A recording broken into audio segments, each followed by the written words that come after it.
Hello friends, artificial intelligence और machine learning की video lecture series में आपका स्वागत है। मैं डॉक्टर दाफड़ा हूं और एआईएमएल की इस 19th वीडियो क्लास में हम वैक्यूम वर्ड या वैक्यूम क्लीनर जो एक प्रॉब्लम सॉल्विंग एजेंट है उसको समझेंगे। हमारी पिछली वीडियो क्लास से हम जानते हैं कि प्रॉब्लम सॉल्विंग एजेंट एक टाइप का गोल बेस्ड एजेंट है जो अपने एक्शंस डिसाइड करने के लिए प्रॉब्लम को समझते हैं और सॉल्व करते हैं और अपने गोल या लक्ष्य को हासिल करते हैं। प्रॉब्लम सॉल्विंग एजेंट्स में वैक्यूम क्लीनर को एक टॉय प्रॉब्लम यानी खिलौने वाला प्रॉब्लम की कैटेगरी में रखा गया है। क्योंकि ये एक बहुत ही सिंपल प्रॉब्लम है और रियल वर्ल्ड प्रॉब्लम्स सॉल्व करने में काफी मुश्किल और कॉम्प्लेक्स होते हैं। ठीक है, तो चलिए स्टार्ट करते हैं। देखिए, प्रॉब्लम सॉल्विंग अप्रोच में बहुत सारे प्रॉब्लम्स आते हैं। कुछ जाने माने प्रॉब्लम्स को या तो टॉय प्रॉब्लम्स की श्रेणी में रखा जाता है या फिर रियल वर्ल्ड प्रॉब्लम्स की श्रेणी में रखा जाता है। टॉय प्रॉब्लम्स इसीलिए सीखे जाते हैं ताकि अलग अलग प्रॉब्लम सॉल्विंग मेथड्स को समझा जा सके। इनका इस्तेमाल करके रिसर्चर्स अलग अलग एल्गोरिथम्स को कंपेयर कर सकते हैं और उन्हें बेहतर बना सकते हैं। टॉय प्रॉब्लम्स के कुछ एग्जांपल्स है vacuum cleaner problem, puzzle problem, chess problem etcetera. तो ये खिलौने वाले प्रॉब्लम्स का मतलब है सामान्य प्रॉब्लम्स, ठीक है। और रियल वर्ल्ड प्रॉब्लम्स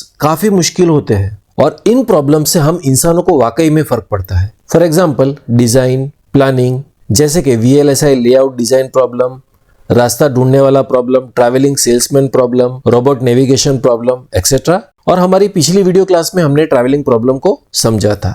ओके, चलिए आगे बढ़ते हैं और वैक्यूम वर्ड प्रॉब्लम को समझते हैं। वैक्यूम वर्ड प्रॉब्लम एक टॉय प्रॉब्लम है जिसमें फिक्स्ड लोकेशंस है और फिक्स्ड डर्ट है और इसीलिए इसे टॉय प्रॉब्लम की श्रेणी में रखा गया है, क्योंकि जो लोकेशंस होते हैं वो फिक्स्ड होते हैं और उसी तरह से जो भी डर्ट होता है या कचरा होता है वो भी फिक्स्ड होता है। चलिए इस वैक्यूम वर्ड के प्रॉब्लम को समझते हैं। सबसे पहले इस प्रॉब्लम में कितने स्टेट्स होते हैं ये समझते हैं। यहाँ पर स्टेट या अवस्था एजेंट लोकेशन और डर्ट लोकेशन दोनों से निर्धारित होती है। तो यहाँ पर दो लोकेशंस है, लोकेशन A और लोकेशन B।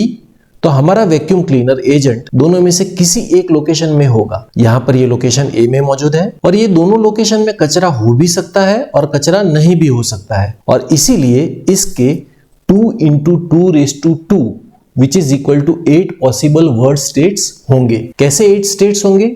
देखिए, ये 2 का मतलब होता है location A and B into 2⁻² का मतलब होता है A एंड B या तो क्लीन या तो डर्टी, जिसका मीनिंग है दोनों क्लीन हो सकते हैं या दोनों डर्टी हो सकते हैं, या A क्लीन हो सकता है और B डर्टी हो सकता है, या फिर B क्लीन हो सकता है और A डर्टी हो सकता है।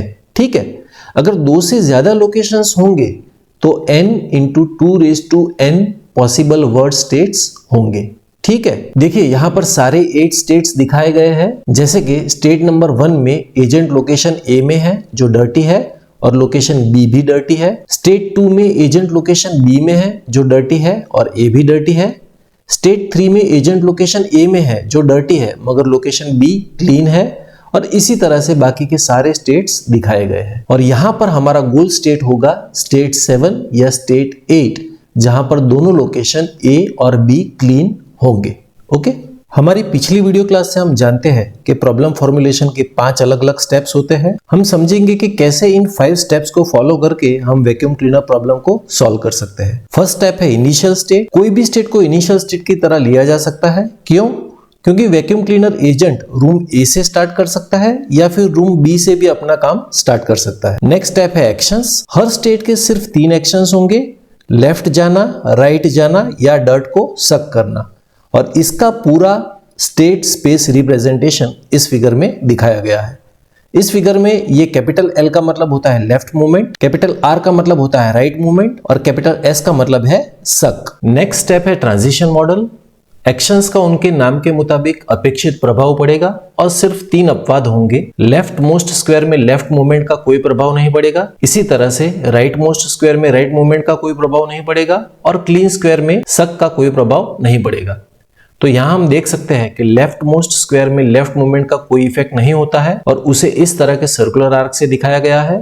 इसी तरह से राइट मोस्ट स्क्वायर में राइट मूवमेंट का कोई प्रभाव नहीं पड़ता और इसीलिए उसको इस तरह के सर्कुलर आर्क से दिखाया गया है। और जाहिर है कि क्लीन स्क्वायर में डर्ट सक करने का कोई इफेक्ट नहीं होता है, इसीलिए उसे भी इस तरह के सर्कुलर आर्क से दिखाया गया है। इस ट्रांजिशन मॉडल से स्टेट स्पेस बनता है और हमारे पिछले वीडियो क्लास में हम समझ चुके हैं कि इस ट्रांजिशन को एक successor function result of small s comma a से दिया जाता है। और देखिए ये स्मॉल s है वो स्टेट के लिए है और ये कैपिटल S है वो सक के लिए है, यानी ये दोनों s अलग है, ठीक है। और ये स्मॉल a एक्शन के लिए होता है। चलिए इस स्टेट स्पेस डायग्राम को समझते हैं। मान लेते हैं कि ये हमारा इनिशियल स्टेट है जहां वैक्यूम क्लीनर लोकेशन A में है और लोकेशन A और B दोनों डर्टी है। हर स्टेट के सिर्फ 3 एक्शंस हो सकते हैं, लेफ्ट, राइट या सक। अगर हमारा एजेंट लेफ्ट एक्शन लेता है तो कुछ नहीं होगा क्योंकि वो ऑलरेडी लेफ्ट मोस्ट स्क्वायर में है। अगर एजेंट मूव राइट एक्शन लेता है तो वो इस स्टेट में पहुंच जाएगा जहां पे वैक्यूम क्लीनर रूम बी में चला जाएगा। और अगर वो तीसरा एक्शन जो है सक डर्ट वो लेगा तो ये वाला नया स्टेट अचीव होगा। तो यहां हम देख सकते हैं कि लोकेशन ए क्लीन हो गया है और यहां सक्सेसर फंक्शन होगा result of small S A. तो ये ऊपर वाले स्टेट का रिजल्ट स्मॉल ए यानी सक का एक्शन लेने के बाद ये नीचे वाला स्टेट होगा, तो वो ये रिजल्ट रिटर्न करेगा और ये वाला नया स्टेट होगा जैसा हमने प्रीवियस वीडियो क्लास में समझा है। अब फिर से इस नए स्टेट के लिए 3 एक्शंस हो सकते हैं, लेफ्ट कुछ भी नहीं होगा, सक कुछ भी नहीं होगा क्योंकि ये वाला रूम ऑलरेडी क्लीन है, और मूव राइट एक्शन लेने पे ये वाला नया स्टेट मिलेगा। तो अब वैक्यूम क्लीनर लोकेशन बी में चला गया है जो डर्टी है। तो इस वाले स्टेट के मिलने के बाद फिर से 3 एक्शंस हो सकते हैं। मूव राइट कुछ भी नहीं होगा क्योंकि ऑलरेडी वो राइट मोस्ट पोजीशन पर है। मूव लेफ्ट करने पर फिर से ये वाला पुराना स्टेट मिल जाएगा और सक करने पर ये वाला नया स्टेट मिलेगा जहां पर लोकेशन बी भी क्लीन हो गया है। तो अब हमारा वैक्यूम क्लीनर एजेंट उसके गोल स्टेट पर पहुंच गया है जहां पर दोनों लोकेशंस क्लीन है। और उससे उल्टा अगर ये वाला हमारा इनिशियल स्टेट है तो ये वाला पाथ फॉलो होगा गोल स्टेट अचीव करने के लिए। तो इस तरह से वैक्यूम वर्ड का state space representation diagram draw किया जाता है। 4th स्टेप है गोल टेस्ट। ये चेक करेगा कि क्या सारे स्क्वायर क्लीन हो गए हैं। तो अगर यहां पर चेक किया जाएगा तो गोल नहीं मिला होगा और वो आगे जाएगा और इस जगह पर उसका गोल टेस्ट सक्सेसफुली कंप्लीट होगा। और लास्ट स्टेप, स्टेप नंबर 5 है पाथ कॉस्ट। तो यहां पर हर स्टेप का कॉस्ट 1 होता है, तो जितने स्टेप लिए जाएंगे पाथ कॉस्ट उतना होगा। तो हमारे इस इनिशियल स्टेट के लिए ये हमारा पाथ कॉस्ट होगा विच इज इक्वल टू 1। यहां से यहां के लिए पाथ कॉस्ट फिर से 1 होगा और यहां से यहां फाइनल स्टेट के लिए फिर से हमारा पाथ कॉस्ट होगा 1।